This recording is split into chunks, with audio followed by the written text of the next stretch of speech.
નમસ્કાર મિત્રો જૂની ચિંગારીએ શું આગ પકડી છે? 20 દિવસ પસાર થઈ ચૂક્યા છે, આમ છતાં પણ બબાલ યથાવત છે. અને શા માટે? એવું તો શું છે? ન્યાયસભા 1 ફેબ્રુઆરીએ યોજાઈ હતી. આટલા દિવસો પછી પણ તેની ચર્ચા કેમ? ખૂબ લોકો આવ્યા, ખૂબ આક્રમક ભાષણ આપવામાં આવ્યા, આમ છતાં પણ અમુક વિવાદ આજની તારીખે પણ કેમ ચર્ચાઈ રહ્યા છે? તેની ચર્ચા કેમ કરવી જરૂરી છે? આ તમામ બાબતે વિસ્તારથી વાત કરીએ. 1 ફેબ્રુઆરીએ ભાવનગર પશ્ચિમમાં ન્યાયસભાનું આયોજન થયું. આ ભાવનગર પશ્ચિમ કોનો ગઢ છે, કોનો વિસ્તાર છે? આપણે સૌ જાણીએ છીએ કે ત્યાંથી જીતુભાઈ વાઘાણી જીતતા આવ્યા છે.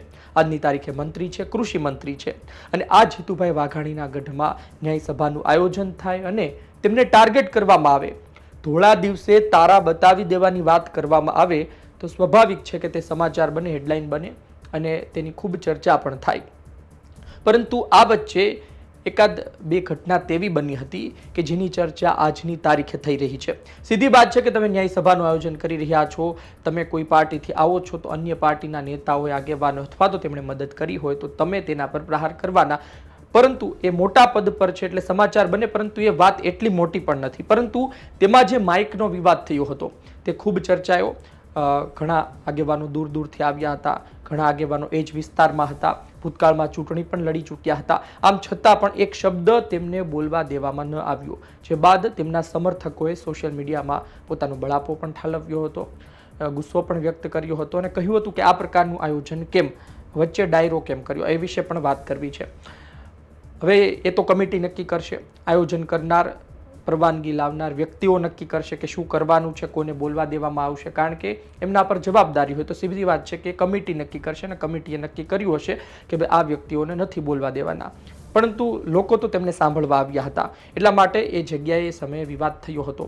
પરંતુ જે બીજી વાત છે, બીજી વાત એ છે કે શું ખરા અર્થમાં સમગ્ર ન્યાયસભાનો ખર્ચો કોઈ એક વ્યક્તિએ ઉઠાવ્યો હતો? શું મોટા ભાગનો ખર્ચો એક વ્યક્તિએ ઉઠાવ્યો હતો? અને ત્યારબાદ સવાલ થયા તો શા માટે સવાલ થયા? એક વાત એ છે કે જ્યારે કાર્યક્રમ પૂરો થયો તેના થોડા દિવસ પછી એક વાત એ પણ સામે આવી હતી કે આની પાછળ કોઈ અન્ય વ્યક્તિએ પણ આર્થિક મદદ કરી હોય તેવા સમાચાર પણ વહેતા થયા હતા. અને તમે જુઓ કે દુશ્મન કા દુશ્મન દોસ્ત હોય, એટલે કે કોઈ વ્યક્તિને જો જીતુ વાઘાણીની સાથે વાંધો હોય અથવા તો એનો દુશ્મન હોય તો જીતુ વાઘાણી સામે કોઈ સભા કરી રહ્યું છે તો એ વાત સીધી છે કે એને મદદ માટે કહેશે કે તમારે કંઈ મદદની જરૂર હોય તો કહેજો, ઓફર આપશે. પરંતુ એ મદદ લીધી કે ન લીધી એ સવાલ હોય છે. વાત એવી હતી કે મદદ કરવામાં આવી, આર્થિક રીતે પણ મદદ કરવામાં આવી તેવા સમાચાર વહેતા થયા. અને ત્યારબાદ જે કાળુભાઈ જાંબુચા છે, જેને ભામાશા કહેવામાં આવતા હતા એ કાર્યક્રમમાં, જેમણે સમગ્ર ખર્ચો ઉપાડ્યો તેવું કહેવામાં આવતું હતું, તેમણે એક વિડીયો હવે મૂક્યો છે અને એ વિડીયો અમારી સુધી પહોંચ્યો છે. એ વિડીયો તમે પહેલાં સાંભળો, ત્યારબાદ તે જે શબ્દો કહી રહ્યા છે તેના વિશે વાત કરવી છે. અને એ શબ્દો જે કહી રહ્યા છે એ ભૂતકાળમાં શું કોઈ કાર્યક્રમમાં આ વિશે કોઈ વાત કરવામાં આવી હતી એ વિશે પણ વાત કરીએ. પહેલા સાંભળો કે તેમણે શું કહ્યું. હું કાળુભાઈ જાંબુચા, જે ન્યાય સમિતિનું આયોજન થયું હતું એમાં ઘણા લોકો એવું કહે છે કે ફંડ કોઈ બહારથી આપવામાં આવ્યું છે, એવું ન્યૂઝવાળા કહે છે કે ભાઈ મંજૂરી છે એ કોઈ યુવા નેતાએ અપાવી છે એવું કહે છે. પણ આ વાત તદ્દન ખોટી છે. આ જે મંજૂરી લેવામાં આવી એ પણ મારા નામની જ મંજૂરી હતી અને એની પાછળ અમે 5 દિવસ ને અમારી ટીમે 5 દિવસ મહેનત કરી ત્યારે મંજૂરી મળી છે. બીજી વસ્તુ, આમાં કોઈ બી વ્યક્તિનો ફાળો લેવામાં નથી આવ્યો. ફાળો માત્ર કોળી સમાજના જે 3-4 વ્યક્તિઓ છે એ 3-4 વ્યક્તિઓનો જ ફાળો લેવામાં આવ્યો હતો. એને એવો આનંદ હતો કે તમે આવું કાર્ય કરો છો તો અમારે ફૂલ નહીં તો ફૂલની પાકડી દેવી પડે, એટલે એની લાગણી સમજીને ફાળો લેવામાં આવ્યો હતો. બાકી કોઈ આમાં બીજા કોઈ રાજકીય કે બીજા કોઈ સમાજનો ફાળો લેવામાં નહોતો આવ્યો. આપણે સાંભળ્યું કે પરવાનગી વિશે વાત કરવામાં આવી. એક જૂની ચિંગારી આ પણ છે. એક વાત એ હતી કે વિવાદ થયો માયકનો, પૈસા બાબતની વાત, અને એક વાત એ પણ હતી કે પરવાનગી શું દિવ્યેશ સોલંકી અપાવી છે?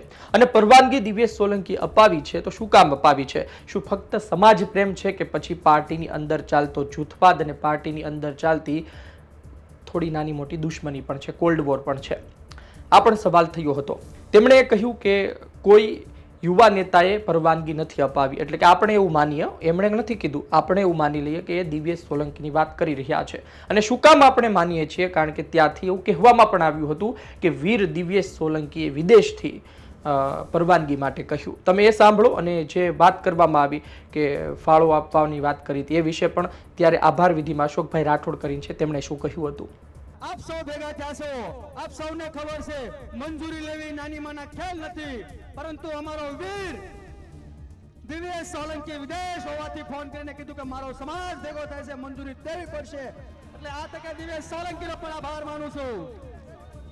ડીકે ટ્રાવેલર્સ વાળા ધર્મેન્દ્રભાઈ ગોહિલ તે આ કાર્યક્રમમાં 5000 રૂપિયાનું આપણને યોગદાન આપ્યું છે, તેને પણ તાળીઓના ગડગડાટથી વધાવી લઈશું. તેમજ અશોકભાઈ લાઠિયા 1100 રૂપિયાનું યોગદાન આપ્યું છે, તેમને પણ તાળીઓના ગડગડાટથી વધાવી લઈશું. તેમજ અમારા વિસ્તારના વડીલ એવા ગોબરભાઈ બારૈયા જ્યારે અમે આ કાર્યક્રમની શરૂઆત કરતા હતા ત્યારે પોતે પહેલા ઉભા થયા, તાત્કાલિક ખિસ્સામાંથી 11000 રૂપિયા કાઢીને કીધું આવ્યું આ કાર્યક્રમમાં મારું યોગદાન, અને જ્યાં જ્યાં કોળી સમાજને જરૂર પડે ત્યાં મને યાદ કરશો.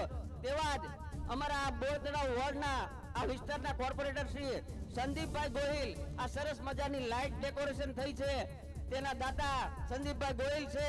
અને અમારા જયેશભાઈ બારૈયા તરફથી આપણને આ પીવાના પાણીની સગવડતા કરી આપી છે. આપે સાંભળ્યું કે અશોકભાઈ મામસી છે, કોંગ્રેસના આગેવાન છે, ખૂબ સારું બોલી રહ્યા હતા. તેમના દ્વારા શું વાત કરવામાં આવી અને ત્યારબાદ અશોકભાઈ રાઠોડે આભાર વિધિમાં શું કહ્યું હતું, અને સૌથી પહેલા કાળુભાઈ જાંબુચાએ શું કહ્યું હતું, આ બધું આપણે હવે સમજી લઈએ. છેલ્લે પહેલી વાત તો એ કે કાળુભાઈ જાંબુચાએ વાત કરી એ વિશે આપણે શું કામ વાત કરવી જોઈએ. આમ તો સામાન્ય વાત છે, સમાજની વાત છે, પરંતુ એ ન્યાય સભાથી આજુબાજુના વિસ્તારમાં ખાસ કરી ભાવનગર પશ્ચિમના રાજકારણમાં અસર થાય તેવી વાત હોય છે. ને આપણે રાજકારણની ગતિવિધિ લોકો સુધી પહોંચાડતા હોઈએ છીએ, દર્શકો સુધી પહોંચાડતા હોઈએ છીએ, અને એ જાણવાનો તેમને અધિકાર પણ છે. આ જ કારણોસર એ સમાચાર બને છે, ચર્ચા કરવી જરૂરી બને છે.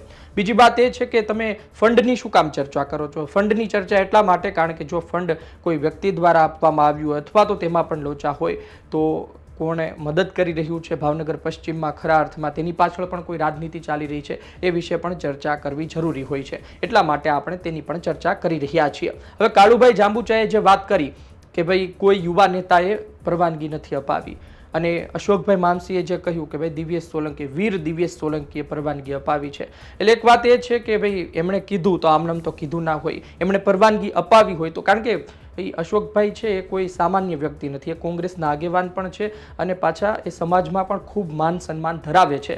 અને આ જ કારણોસર એમના કહેવાથી ઘણા લોકો પણ ત્યાં આવી પહોંચ્યા હતા અને તેઓ સમગ્ર પ્રકરણમાં ખૂબ એક્ટિવ પણ રહ્યા હતા. એટલે કે એમણે આમનામ હવામાં વાત કરી હોય એ વાતમાં દમ નથી, 1% પણ દમ નથી. એમણે કહ્યું એટલો એનો અર્થ એ છે કે એ વસ્તુ થઈ હશે એવું આપણે માનવું જોઈએ.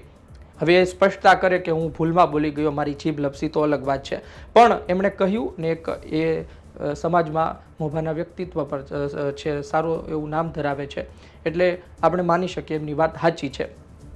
તો એમની વાત સાચી હતી તો પછી કાળુભાઈ જાંબુચાએ કેમ કહેવું પડ્યું, એની પાછળનો અર્થ શું થાય એ પણ સમજી લઈએ. એની પાછળનો એક અર્થ એ થાય કે કદાચ એ જાહેર કરવાથી દિવ્યેશ સોલંકીને વ્યક્તિગત રીતે નુકસાન થઈ શકતું હોય, કારણ કે હજુ તો એમને ચૂંટણી લડવાની છે. ભાવનગર ગ્રામ્યથી લડે પછી જીતે હારે આપણને કશી ખબર નથી, પરંતુ એમને લડવાની છે. એમની જ પાર્ટીના એક નેતાને ટાર્ગેટ કરવામાં આવ્યા, જીતુભાઈ વાઘાણી મંત્રી છે, એમને ટાર્ગેટ કરવામાં આવે અને તેમની પરવાનગી જો દિવ્યેશ સોલંકી અપાવી હોય તેવું જાહેર થઈ જાય તો વ્યક્તિગત રીતે એમને ભારતીય જનતા પાર્ટીમાં નુકસાન થાય એ સ્વાભાવિક છે. એમણે મદદ કરી હોય પરંતુ એ જાહેર કરવાનું એમણે કહ્યું હોય એ જરૂરી નથી, અને આગેવાનોએ પોતે હર્ષમાં આવીને ઉલ્લાસમાં આવીને એ વાત જાહેર કરી દીધી હોય. એટલે કે કાળુભાઈ જાંબુચાએ જે વાત કરી એમાં અર્થ એ પણ થાય કે કદાચ દિવ્યેશ સોલંકીનો બચાવ પણ હોય. બીજી વાત એ હોય કે એવું કશું છે જ નહીં, ભૂલમાં બોલાઈ ગયું, અને કાળુભાઈ જાંબુચાએ સ્પષ્ટતા કરી, કારણ કે પરવાનગી એમના, જો પરવાનગી પર કોઈનું નામ આવવું અને પરવાનગી અપાવી એ બંને વાત પણ અલગ છે.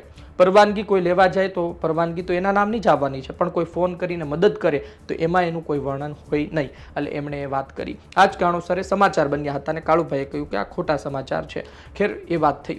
બીજી વાત એ છે કે ફાળાની વાત છે, તો કાળુભાઈએ પહેલાં જ કહ્યું કે ભાઈ અમુક વ્યક્તિઓનો હર્ષ તો લાગણી હતી એટલા માટે એમનો ફાળો લેવામાં આવ્યો હતો, બાકી કોઈનો ફાળો લેવામાં આવ્યો નથી.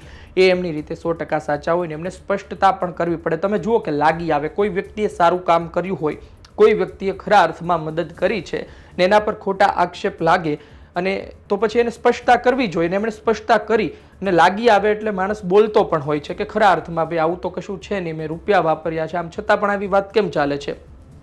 એટલા માટે એમણે સ્પષ્ટતા કરી દીધી. એમની પાસે પુરાવા પણ હશે, પણ ખેર અત્યારના એટલો ટેકનોલોજીનો જમાનો છે કે તમે વિચારો કે કઈ રીતે તમે પુરાવા આપો. તમે એમ કહો કે જે તે વ્યક્તિને પૈસા મેં ટ્રાન્સફર કર્યા છે, પણ તમારી પાસે કઈ રીતે પહોંચ્યા, આ ઘણા સવાલો થઈ શકે ને જે તર્ક કરે, જે સવાલો કરે એની પર અડીખમ પણ રહી શકે. પરંતુ એમને સ્પષ્ટતા કરવી જોઈએ ને એમણે એની સ્પષ્ટતા કરી દીધી. પરંતુ આની પાછળ અંતે આપણે શું સમજી શકીએ? અંતે એ સમજવાનું છે કે ન્યાયસભાનો આમ તો એ મુદ્દો ખતમ થઈ ગયો. ન્યાયસભા બાદ પણ ઘણા સમાચાર સામે આવ્યા, પરંતુ એ વાત આજની તારીખે પણ ચાલી રહી છે. કાળુભાઈએ વિડીયો બનાવો. કાળુભાઈ તમે જુઓ કે ખૂબ મોટું નામ ધરાવે છે સમાજમાં, અને આટલો રૂપિયો વાપરવો કોઈ નાની વાત નથી. અને એ આવે ત્યારે લોકો એમને વધાવે કરો, એટલે તમે સમજી શકો કે ભાવનગર પશ્ચિમમાં એમની પણ એક વોટ બેંક અને એમનું પણ એક નામ છે સમાજમાં. પેલું ગીત બહુ વાયરલ છે કે ભાઈનો આવે કોલ, એ ગીતમાં પણ એમનો ફાળો છે. એટલે કે પરસોત્તમભાઈ સાથે જે તે સમયે રહેવાનું હોય, તેમને મદદ કરવાની હોય.